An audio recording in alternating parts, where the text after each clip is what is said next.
Highways England is 4 years old, and we're now in the fourth year, in the final year of our first roads investment period. In some ways, it feels like we've only just started, but at the same time, we've made terrific progress. In fact, this exhibition, we've been coming in now for 2 or 3 years. It gets bigger each year, and I think that's partly a consequence of long-term funding and knowing that the investment is there. So we're here at Traffex, where people from all over the highways sector meet to discover and discuss the latest products and advances in our sector, at an important time for the work we are all engaged in, upgrading the Strategic Road Network, or the SRN. England's economic success depends on the Strategic Road Network. It's only 2% of the roads, but it's 66% of all freight. It's 4 million journeys a day. It connects every significant economic node in the country. In fact, if you've ever wondered what's on the trunk road network and what isn't, because we have some single carriageway roads and there are some dual carriageways we don't have, if you've ever wondered, ask yourself the question, where does the road start, where does it end? If it connects a significant economic road, it should be in the SRN. Major cities, centres of industry, airports, railways and homes. SRN-dependent sectors employ 7.4 million people and contribute 314 billion to the economy. That's today. Those sectors are expected to grow, and by 2030 they'll generate an additional 110 billion per annum in the economy. When I joined Highways England 4 years ago, we didn't know what the future looked like. At the time, the most asked question, the question I got asked the most was, is this even a good idea? Is Highways England any good? Will it deliver? Will there be a RIS2? But we've taken the old project delivery arm Highways Agency of DfT, we've combined it with the Traffic Officer Service, and we've created a credible government-owned company. People also questioned whether it would be a good idea to set the road programme so far in advance. Would it be too rigid? Could it be managed efficiently? Could we live within our funding? My success target at that time was that within 3 or 4 years we would be in a position where it would be taken for granted that we speak with authority on what should be in the second road investment period and how challenging it should be. By the outcomes as we measure them today, our ambition seemed modest. It didn't at the time. We wanted Highways England to do, so the advertising slogan went, we wanted it to do what it said on the tin. And I think we're in that position, and I think we're beyond it. We're not considering whether we make it into RIS2, we're considering the future of roads. We're considering the future of technology in roads. We're talking about the changes coming over not just the next 5 years, but the next 10 years, the next 15 years and beyond. We are also seen to have safety, customer service and delivery deep in our DNA. We've established a reputation for listening to stakeholders.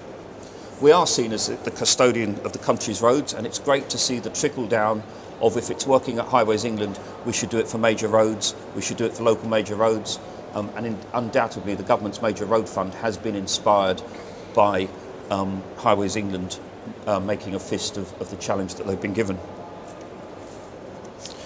We have a trusted and valued opinion on wider transport challenges such as multimodal travel, responsible travel and even air quality. We're discussing the future with our supply chain, with wider industry and in alignment with the aims and ambitions of government. Both the Department for Transport and of other departments responsible for the environment, for growth and housing and for industrial strategy. That's another thing. We have a reach into government which Highways Agency never had.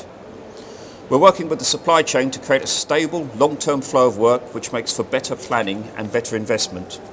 And our portfolio approach to programme management is one of the reasons why the 1.4 billion A14 programme is currently on budget and on time. We've optimised the programme. We've delayed some schemes and accelerated others to reduce the impact on our customers of too many roadworks at the same time and to make the programme more deliverable. It's also allowed us to accommodate changes in the programme caused by the need for extra consultation. And there are a number of schemes where we have listened to the first consultation, decided that we needed to change the scheme and gone back for a second consultation. The A27 in Arundel would be an example, as indeed would the M54 M6 link road. Of the original 112 schemes, 29 have been completed, 15 are in construction, 18 are expected to start this year, and 37 will now start in RIS 2. And of the 112, there were 11 that when they were revisited, the return on investment just wasn't good enough, and we've paused those, perhaps for a future time when the traffic demand will make them more viable. And this has been driven not just by our desire to build better roads, but it has to be better for the surrounding communities and for the environment. We've opened 45 more minor schemes as part of the original Pinch Point programme. 45 schemes, they removed 54 of the worst congestion and safety hotspots, and they are eliminating 134 million hours of delay every year. We've recast the government's proposed RIS 2 programme in our response to it. They published RIS 2, we have prepared a strategic business plan. Firstly, to balance the needs of current and future road users by mixing smaller, quick local schemes through important regional schemes up to the mega schemes that maybe won't open for traffic for 10 years or more. And then we've targeted continuity of work both by region to make sure that we have a balanced portfolio across the country and by skill set. We've tried to do this from almost everything from white lining to major schemes and smart motorways. For RIS 2, we are proposing to complete the delivery of 40 schemes that were started in RIS 1, and we'll get seriously underway on the Stonehenge Tunnel, the Lower Thames Crossing and the Oxcam Expressway. We intend to build and open another 300 miles of smart motorways and resurface and renew around 430 miles of carriageway, improving signs and layouts. All of the design and planning for that has been completed in RIS 1. Highways England has moved from a public service organisation focused on meeting people's needs to a customer-focused organisation. The difference is that we ask them what they want, we provide for their needs, but we also try to meet their demands and provide the best possible service. This is particularly obvious in the provision of customer information, and our overnight roadworks accuracy has gone from 22%, about 1 in 5, to over 85%, and our motorway message signs now carry journey time and delay information. This area of providing customer information will grow hugely in the coming years, particularly with the increasing uptake of vehicles that are connected in some way to the network. In terms of safety, we're pleased that our actions are helping to reduce the number of people who are killed or seriously injured on our roads. Our initiative, Driving for Better Business, has been widely adopted by both the private and public sectors, and we continue to look for other new ways that improve safety and provide better customer service and reduce costs. And in terms of the people who work out there, we have reduced accidents to our traffic officers by a factor of 3 and injuries to our road workers by about 30%. Are we as good as we'd like to be? No, we're not. Are we better than the Highways Agency would have been? Most definitely. We have bigger ambitions for RIS 2, and our development and delivery in RIS 1 leaves us well placed to deliver on them. But today I want to talk about technology and how it's driving change, and how it's driving change in particular on the motorway network. The first full-length motorway, not the Preston bypass, the first full-length motorway, the M1 from Watford to Rugby, was built in 1959. It had no speed limits and no crash barriers. Since then, motorways have been regularly updated, and we now have smart motorways with far more technology to control congestion and improve safety. And we're looking for new ways for technology and innovation to help save lives, create more efficient networks, and enable new ways of using our roads. Our long-term mission, our internal statement, is connecting the country. And there are 9 trends which we have published, which we think are going to shape the future of our roads and transport more broadly, to a greater or lesser extent. And we group them under 3 headings: user demand, infrastructure and vehicles. Our strategy has to be future-proof. We're building 30-year, 50-year assets. We can't build them on the current zeitgeist or fashion. We have to look at these trends, and whatever we do needs to be future-proof. So we test all of our proposals against these topics and make sure that we are providing new long-term infrastructure that withstands the challenge of a changing future. Government figures suggest that the population of the UK will increase by about 15% between 2014 and 2039. It's likely that population increase and associated economic growth will bring an increase in personal, business and freight traffic. We expect that to put further pressure on the SRN, and indeed there's been a 42% growth in vehicles using the SRN in the last 20 years, and we expect a further 30% increase by 2040. If the country is producing more goods and has more economic activity, of course there'll be more freight movements. There are shifts in the shape of demand, with the growth in the size of older age groups also driving more, while we're finding younger, more urban groups are driving less and have fewer driving licences. And transport demands are changing shape most quickly and dramatically in our big cities. To meet the expected growth and change in demand on the SRN will require more use of digital technologies in the way we manage the capacity and availability of the network, the way we communicate with our users, and the way we construct our infrastructure. We can't continue to limitedly build new roads. We must also make what we have and what we do build work better. New technology that could allow connected and autonomous vehicles to drive closer together more safely could reduce the minimum distance between vehicles, freeing up road space. They'll certainly reduce the frequency of tail-end shunts and so contribute significantly to journey time reliability. People talk about CAVs, connected autonomous vehicles, and they conflate these features into one trend. You take in your old diesel self-drive car and swap it for a CAV, electrically powered, fully informed and autonomous driving. In fact, we see those trends are developing separately, with different needs, although they will ultimately converge. Connected vehicles will probably link to the internet, the cloud, to other vehicles and to our infrastructure and control centres. This connection enables driver information services such as navigation, entertainment, journey time information to be provided more accurately. In future, we'll provide wider information such as real-time updates on traffic conditions, incidents, hazards, speed limits, lane closures, all directly to the vehicle and tailored to your particular journey. For customers, this is a very attractive proposition. In the evening, you're planning the route for your journey the next day using your tablet. Everything you need is available through the internet in real time, and you know when you want to leave. Having planned your journey, your tablet sends it to your car, ready for the morning. So not like me going out with a postcode written on a post-it note. And at the same time, crucially, it sends it to us.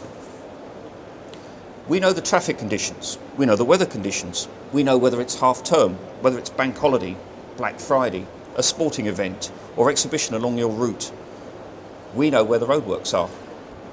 At the same time as you've told us, Highways England or Google or Waze, what your journey is, another 10,000 people, 20,000 people, 50,000 people have done the same thing. So we know what the likely traffic volumes will be in various locations, and we can provide you with a real-time update for your journey or provide a new, better route. Your journey has data customized to you at the smallest, most detailed level, but it's been informed by big data from across our user base and our network and beyond. Electrification of the vehicle fleet is about the number of charging points and the capacity of the grid to supply the electricity they need. Range anxiety is just about fixed. The latest vehicles are able to do 200 to 300 miles on one charge. That's equivalent to the distance a small car, conventionally powered, might be able to travel. The challenge is the capacity of the grid. There are 38.4 million vehicles registered in 2018, of which 31.6 million were cars. It's expected that by 2030, 20% of those will be electric vehicles. And National Grid are forecasting that 6 to 16 million battery electric vehicles will be in use by 2040. It is about the grid and the capacity to supply the power for those vehicles. And finally, autonomous vehicles will combine this connectedness with the technology to take over the control of the vehicle. We're already seeing that. Adaptive cruise control is making a difference to the number of tail-end shunts we're seeing on our roads. At the speeds that vehicles typically travel on our roads, if a car can stay in lane and be guaranteed not to run into the vehicle in front, that probably removes a significant proportion of the accidents from the SRN. And it probably does away with a phenomenon which many of you will have suffered from, which is that when we have an accident, we have, say, an 8-mile tailback, and somewhere in that 8-mile tailback, I can almost guarantee somebody else will run into the back of another vehicle. And as we clear the front of the first accident, which is where our crew has gone, we have to deal with the second subsequent more minor bump. Nobody's hurt, but the congestion and delays it causes are intolerable. So vehicles that don't run into the back of the vehicle in front and that automatically stay in lane, etc., will bring huge safety benefits as well as making journey times more reliable. We're also changing the way that we build and upgrade our roads. We've started using advanced technologies for the design and construction of new road schemes. This will make it far more certain that road schemes will be built to budget and help maximise safety benefits for our workers and minimise disruption to customers and communities around us. Digital technology also allows significant improvements for design and efficiency, in design and efficiency. Building information modelling, BIM, can be used to create a virtual image of the life cycle of a construction project, and our ambition is for digital models that are exact virtual replicas of the physical assets on the road. We're working with our supply chain to take advantage of the new range of digital surveying techniques, including obviously drones, but 3D laser scanning and remotely operated total station theodolites. So surveying is no longer done by workers physically out on the roadside, which reduces the risk of injury and cost. And most of our earth moving is now done by machines using GPS fed from that digital model. Construction is also changing through the introduction of off-site or near-site construction and the use of standardised modular and prefabricated components, also created using the same digital design. A recent example is the 1 kilometre long viaduct carrying the A14 over the River Ouse. The use of on the A14, the use of remote manufacture of the standardised components of the bridge deck has enabled the team to deliver the scheme in the most efficient way, raised the bar for health and safety standards, and generated significant cost savings. A typical 40-metre span of deck can be installed within 7 days using precast deck, whereas traditional methods would have taken 30 days.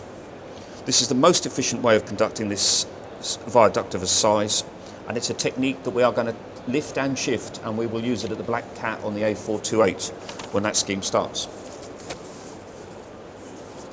So, to paraphrase the road question that every parent dreads, are we there yet? No, we're not. Are we better than Highways Agency would have been this year? Most definitely. With big ambitions for RIS 2, and our development and our delivery in RIS 1 leaves us well placed to build on them. Thank you.